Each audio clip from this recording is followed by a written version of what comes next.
Hello everyone, my name is Bee. Just a brief introduction of myself. I'm from Thailand and this is a bit of my history. So I do my master with cotton bollworm and now I'm doing formidable as a PhD student and also a research technician at CSIRO. So what I've been doing in my PhD, so my project in short is try to find a way always to mass killing formidable. The problem is I have to do it organically and that's really not easy. So my lovely candidates, I have fungi, I have bacteria, or you probably all heard of that BT. I did some work on viruses and parasitic wasps, but nothing useful so far.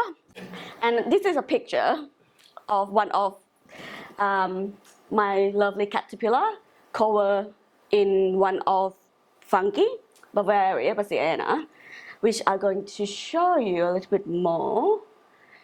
Firstly, I want to a little bit of introductions. What is an entomopathogenic fungus? In short, it's just fungi that kill insect or eat insect, parasite insect. There's so many species out there across the world, more than 700. It's come in different form and color, and that is very popular example. So it is zombie ant fungi. So it's fungi that grow in ant and manipulate the behavior for ant to grow up high and die and fall to spread more spore across the different plants and other insects. So how they do, most of fungi kill the target not by them being eaten. They actually just need to come to contact with the caterpillar and they start germinate and kill caterpillar that way, which is quite different for BT. So for the BT, caterpillar have to eat them to work. So that is when my project comes. I want to combine those approach to make a double effect kind of biopesticides. And so I use formidable lab colony in Canberra, and we're going to explain our colony because we have lovely sample this morning, a lot fresh from the field. And this is a fungi that I've been used.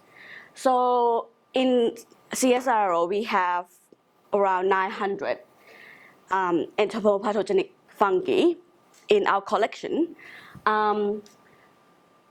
Collect from, you name it, different insect, beetle, termite, soldier flies, so many of them. So I just pulled first 13 out, which originally isolated from butterfly and moth to test on armyworm. But what I want to stress is how much opportunities, how much possibility out there of 900 isolate. And I test 13 and I got 2 very good one out. Think about if you go through all of that, how many we might get from it. So this is a lovely picture of my employees. So this is the results. So what I did, I test on 3rd instar caterpillar. So I do it very simply. Just make the spore into the make a spore suspension, dip the caterpillar in, put them back to the natural diet, and wait 24 hours and check how they goes. So this is the graph. So if you see this way, this is a day 1, and you can see that they cause around 75% mortality at the first day, first 24 hours after we apply the spores. And we have another one over here, which is not as well, but still around 60-65% mortality. So if you can't see very clearly, we can see by the color as well. So if it's go kind of red, it means, higher percent mortality. So from that perspective, we decide to do a little bit more work with that to isolate in particular. So we tested on very old, larger instar, and I also tested on pupae and moth. Unfortunately, with the sick instar, they not work as well as we probably expected because bigger, they're more robust and that sort of thing. They barely work with pupae, sadly. But for moths, they work extremely well. So if you see in this, most of them can kill almost 100% of moths within 3 days. And that's very promising. So next step, we want to know what actually happening because we know that they kill, but we want to know what's going on. So this is a beautiful picture of control caterpillar without apply any spore, and that is a spore in first 72 hours. So the spore, I'm not sure you can see very well, but the hyphae kind of eat the caterpillar and germinate from the body. Having said that, we wondering, okay, that's a 72, but they kill within first 24 hours. What actually happened? So we look under the skin, like literally under the skin.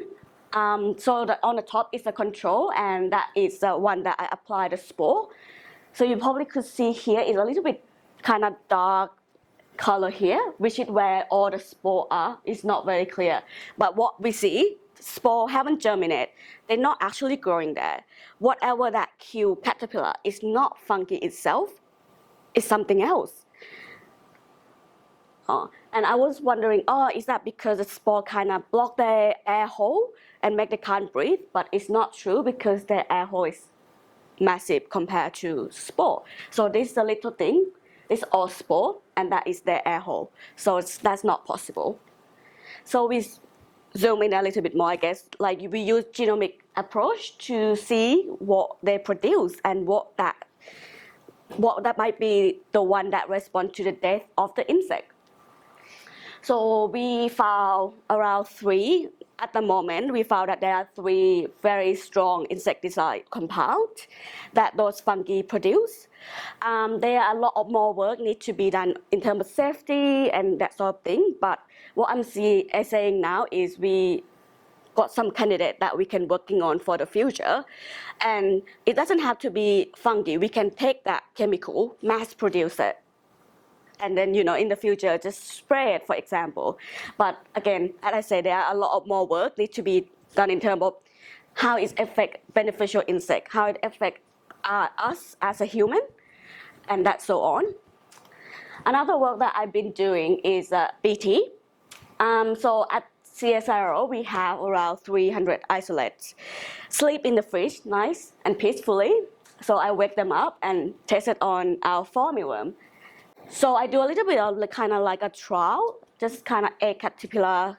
And then, so what we do, we put the BT on a diet, put the caterpillar in, seal it. 7 days later, we open and have a look how they do. So the BT3 here, you can see there are a little bit of caterpillar over here, nice and strong. BT2, some dead, but some still alive. BT1, they're all dead. Same with BT5, 6, 7, 8, they're all dead after 7 days. So we do a little bit more work with the larger scale of the insect, and we see similar results. So BT1 work amazingly, kill pretty much 100%. BT2, you can still see some caterpillar here, but still work quite effectively. BT5, 6, 7, 8, after 7 days, they're all dead. So now wondering what actually kill it. So we do a little bit of genomic works. Unfortunately, it's a bit more complicated than just do it and then we get results. We found out that when we use different approach, the result not come out the same.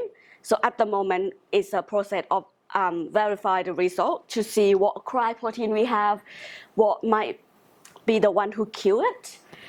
And that's just kind of like an actual result kind of graph to make it easier to compare. So we found that BT1, 7, 8 are the ones that work amazingly. And they all, we believe anyway, have Cry1AC, Cry1IB, and that sort of set of cry proteins.